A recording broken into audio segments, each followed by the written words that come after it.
CAG રિપોર્ટમાં ખુલાસા બાદ આરોગ્ય મંત્રી આપ સરકારની આરોગ્ય સેવાઓ પર પ્રશ્નો ઉઠાવ્યા. દિલ્હીના આરોગ્ય મંત્રી ડોક્ટર પંકજ કુમાર સિંહે વિધાનસભામાં કંટ્રોલર એન્ડ ઓડિટર જનરલની રિપોર્ટને આધારે આમ આદમી પાર્ટી સરકારની આરોગ્ય સેવાઓ પર ગંભીર પ્રશ્નો ઉઠાવ્યા છે. તેમણે જણાવ્યું કે જિલ્લા હોસ્પિટલોમાં એમ્બ્યુલન્સ અને જરૂરી ઉપકરણોની મોટી અછત છે, જે દર્દીઓ માટે મુશ્કેલીનું કારણ બની છે. સીએજી રિપોર્ટમાં આરોગ્ય વિભાગમાં થયેલી મોટી અનિયમિતતાઓ અને કેન્દ્ર સરકાર દ્વારા આપવામાં આવેલા ફંડના દુરુપયોગની માહિતી પ્રકાશિત થઈ છે. ડોક્ટર સિંહે આ રિપોર્ટના આધારે જણાવ્યું કે આરોગ્ય સેવાઓમાં સુધારણા લાવવા માટે તાત્કાલિક પગલાં લેવામાં આવશે અને જવાબદાર લોકો સામે કડક કાર્યવાહી કરવામાં આવશે. આરોગ્ય મંત્રીએ જાહેરાત કરી છે કે આગામી 100 દિવસોમાં આરોગ્ય વિભાગમાં મોટા ફેરફારો કરવામાં આવશે. તેઓએ જણાવ્યું કે કોઈ પણ માફિયા અથવા બ્લેકલિસ્ટેડ વ્યક્તિ આરોગ્ય વિભાગમાં કાર્યરત રહેશે નહીં અને આરોગ્ય સેવાઓની ગુણવત્તામાં સુધારણા લાવવા માટે નવી પહેલો શરૂ કરવામાં આવશે.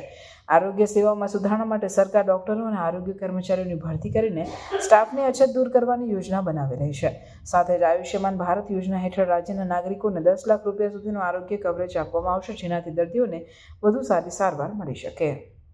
पिछली सरकार में दिल्ली राज्य स्वास्थ्य मिशन के तहत जारी निधियों का उपयोग नहीं किया गया. इन्होंने 11 इंटीग्रेटेड डिस्ट्रिक्ट हेल्थ सोसाइटीज के बैंक खातों में लगभग 510 करोड़ रुपए उस समय पड़े रहे और केजरीवाल सरकार ने इसका उपयोग भी नहीं किया.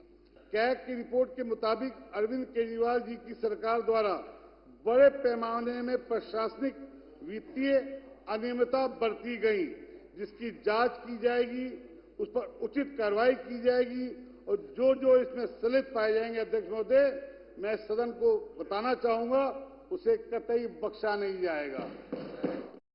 दिल्ली के सभी जिला स्तरीय अस्पतालों में ब्लड बैंक, आईसीयू, ऑक्सीजन, शवगृह और एम्बुलेंस जैसी लाइफ सपोर्ट सेवाएं उपलब्ध नहीं थी. अध्यक्ष जी, सरकार द्वारा मरीजों को उपलब्ध कराए गए भोजन की गुणवत्ता की कभी भी जांच नहीं की गई.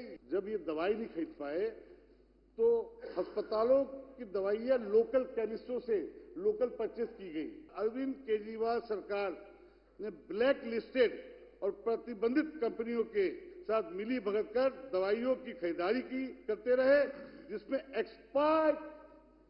दवाई एक्सपायर हो जाती है, उस एक्सपायर्ड दवाई को भी पाया गया.